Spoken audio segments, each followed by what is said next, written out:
Yo guys, ketemu lagi dengan kita di sini ya, masih di segmen Sekelebat Info.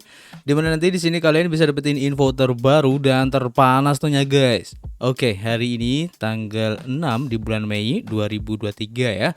Dan tidak bosan-bosannya kita ingatkan kembali buat teman-teman semua untuk selalu mematuhi protokol kesehatan ya dimanapun kalian berada, apalagi di tempat keramaian. Oke, kita langsung saja melihat bagaimana update dari global crypto market cap seperti yang terlihat dari data coin market cap di sini ya, mengalami kenaikan meskipun tipis banget guys di 0,94%. Dan tentu saja ini adalah kontribusi dari Bitcoin dan juga teman-temannya ya, dimana untuk Bitcoin dalam waktu 24 jam ini mengalami kenaikan yang tipis banget di 0,03%. Meskipun kalau kalian tadi lihat ya di chartnya memang ada kenaikan, tapi sekarang udah turun lagi ya. Begitu juga dengan Ethereum guys, naik di 1,4% tipis ya. Dan untuk altcoin seperti BNB, XRP, Cardano, Dogecoin, Polygon, Solana, Polkadot dan yang lain-lain ya, ini juga mengalami penurunan ya. Terlepas dari Solana yang mengalami kenaikan di 2%, rata-rata perubahannya antara 0 sampai 1% guys. Kemudian kalau kita lihat bagaimana perubahan yang terjadi dari pergerakan harga Bitcoin ya. Untuk time frame daily seperti yang terlihat di chart di sini guys. Untuk close candle-nya kemarin memang hijau ya, tapi sempat tadi di awal pembukaan hari ini mengalami kenaikan tapi sekarang mengalami penurunan ya. Ada koreksi yang sedikit lumayan. Dan buat teman-teman semua ini juga bisa dijadikan sebagai salah satu cara ya untuk DCA guys. Kalian bisa tunggu di harga 28.800 atau di sekitaran 29.000 ya. Atau buat kalian yang mungkin agresif bisa langsung masuk sekarang ya, karena ada kemungkinan untuk retest di area resisten di 30.000 guys. Oke, kita akan update nanti untuk pergerakan dari harga Bitcoin ini dan kita langsung saja menuju ke informasi yang pertama ya. Seperti yang dilansir dari harian Daily Hodl di sini guys. Di sini diinformasikan guys, saingan dari Dogecoin dan juga Shiba Inu. Mungkin kalian tahu ada token PP dan juga token Floki, di mana kemarin mereka ini sudah listing di Binance guys dan mengalami kenaikan yang cukup signifikan. Bahkan untuk PP mengalami ATH lagi ya. Setelah kemarin itu mengalami kenaikan ribuan persen. Dan sekarang kalau kalian lihat untuk pergerakan harganya memang mengalami koreksi ya. Dan ini menurut saya sih wajar saja. Setelah kemarin itu naiknya tinggi banget ya waktu menjelang atau ada pengumuman untuk listingan di Binance. Dan sekarang karena sudah listing di Binance, maka seperti biasa buy on rumor, sell on the news. Sekarang posisinya mengalami koreksi guys, karena pasti sudah banyak para investor awal ataupun orang-orang yang sudah mempunyai token PP di awal sekarang sudah mencairkan keuntungannya ya. Bahkan kalau kalian lihat di beberapa informasi yang beredar di Twitter ya, banyak para whales ini yang menjual asetnya untuk ditukar ke PP ini guys. Dan sekarang mereka pasti sudah mendapatkan keuntungan yang lumayan. Begitu juga dengan Floki Inu, kalau kalian lihat untuk pergerakan chartnya ya setelah listing di Binance mengalami penurunan juga setelah kemarin juga mengalami kenaikan yang cukup lumayan guys ya. Dan kita ucapkan selamat buat teman-teman semua yang mempunyai kedua token ini ya setelah pelistingan dan sudah mendapatkan profit dari pelistingan di Binance ini.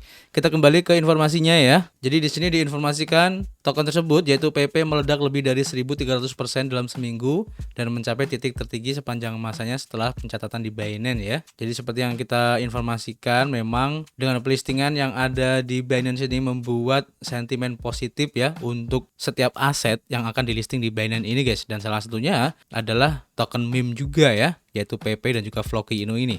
Dan untuk informasi lebih lengkapnya kalian bisa baca sendiri ya, nanti linknya akan saya kasih di deskripsi. Dan kita lanjut untuk informasi berikutnya ya. Kita lansir dari harian Coindesk dan di sini diinformasikan guys bahwa Alibaba mengatakan adanya Open Sesame untuk Web3 guys. Nah, apa maksudnya di sini ya? Kita baca aja. Jadi raksasa teknologi Tiongkok ini merilis landasan peluncuran Metaverse guys, atau Metaverse Launchpad. Dan selain itu Sports Illustrated juga mengumumkan adanya platform tiket untuk NFT guys. Nah, ini menarik ya. Jadi minggu ini institusi Web2 yang besar ya meluncurkan alat baru untuk membantu menghadirkan Web3 kepada masyarakat, dan raksasa teknologi Cina yaitu Alibaba mengumumkan Metaverse Launchpad-nya untuk merek yang disebut Cloudverse yang dibangun di atas blockchain Avalanche. Sementara Sports Illustrated juga merilis platform tiket token yang tidak dapat dipertukarkan atau NFT ya di jaringan Polygon guys. Sementara itu Sotheby juga meluncurkan pasar seni sekunder yang memungkinkan kolektor NFT untuk berdagang di antara mereka sendiri sambil tetap mengedepankan royalti bagi para kreatornya guys atau penciptanya. Cloudverse milik Alibaba ini yang merupakan raksasa teknologi Tiongkok ya, telah membangun landasan peluncuran bagi merek untuk merilis pengalaman metaverse yang dibangun di atas blockchain Avalanche yang disebut Cloudverse. Tempat peluncuran ini akan menggunakan teknologi Avalanche dan divisi cloud Alibaba untuk komputasi dan penyimpanannya. Inisiatif ini bertujuan untuk menjadi sistem siap pakai ya untuk merek yang akan memudahkan mereka untuk terlibat dalam Web3 dan memperluas pengalaman pelanggan mereka guys. Gabungan konsumen aktif tahunan dari bisnis Alibaba Group yang berhadapan langsung dengan konsumen di Tiongkok diperkirakan akan mencapai lebih dari 1 miliar ya, dan sehingga menciptakan peluang yang sangat besar untuk memasukkan banyak pengguna ya dan merek ke dalam Web3. Untuk lebih lengkapnya nanti kalian bisa baca sendiri guys, karena ini urainya cukup banyak banget. Jadi intinya Alibaba ini ingin mengembangkan sayapnya ya di dunia Web3 dengan menghadirkan launchpad untuk Metaverse guys. Ini keren banget dan berhubungan juga dengan NFT, dan ini menjadi awal ya bagi dunia e-commerce untuk terjun juga di dunia blockchain ya, khususnya untuk NFT ini guys. Dan seandainya hal ini akan ditiru oleh beberapa e-commerce lain, mungkin ada Amazon, Shopify dan lain-lain ya, ini akan keren banget guys, dan tentu saja akan membuat adopsi kripto kedepannya ini akan semakin masif ya, dan tidak menutup kemungkinan maka harga Bitcoin ini akan segera bullish lagi ya dengan adanya sentimen-sentimen positif seperti ini guys. Oke, kita lanjut ke informasi berikutnya. Kita lansir dari harian Cointelegraph ya. Dan di sini diinformasikan bahwa Argentina untuk bank sentralnya ini akan menghentikan mata uang kripto dari aplikasi pembayaran guys.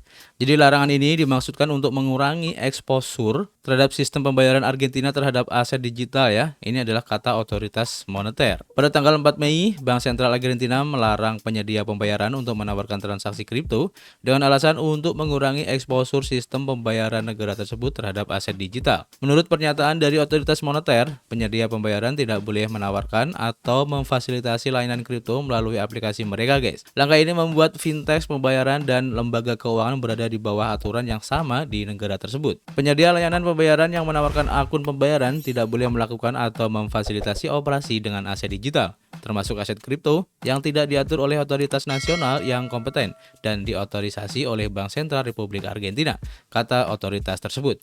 Mata uang kripto tidak diatur di Argentina guys, yang berarti semua koin dan token tunduk pada keputusan tersebut. Tidak jelas ya bagaimana tindakan tersebut akan mempengaruhi industri kripto lokal, dan media lokal melaporkan bahwa penyedia pembayaran menolak untuk mengomentari keputusan tersebut. Kemudian untuk fintech Argentina juga mendesak ya pemerintah untuk mempertimbangkan kembali keputusan tersebut dengan mengklaim bahwa ini membatasi akses ke teknologi yang menawarkan banyak manfaat dan peluang bagi masyarakat kita. Hyperinflasi mendorong adopsi kripto di Argentina. Pada bulan April, harga Bitcoin ya turun dan mencapai rekor tertinggi ya dalam peso Argentina atau ARS, dengan nilai tukar Bitcoin melewati lebih dari 6,59 juta ARS atau peso, naik lebih dari 100% dari tahun ke tahun. Pada bulan Maret, inflasi di negara itu melonjak ya 104,3% guys secara tahunan, menyusul lonjakan 102,5% pada bulan sebelumnya. Data dari Kantor Statistik Nasional menunjukkan. Popularitas Bitcoin di negara ini juga bertepatan dengan devaluasi peso Argentina yang sedang berlangsung, di mana Cointelegraph melaporkan guys, mata uang ini telah jatuh hampir 50% terhadap dolar Amerika Serikat dalam 1 tahun terakhir. Di tengah krisis ekonomi yang sedang berlangsung, bahkan beberapa kota di Argentina mencari tempat perlindungan yang aman ya dalam mata uang kripto.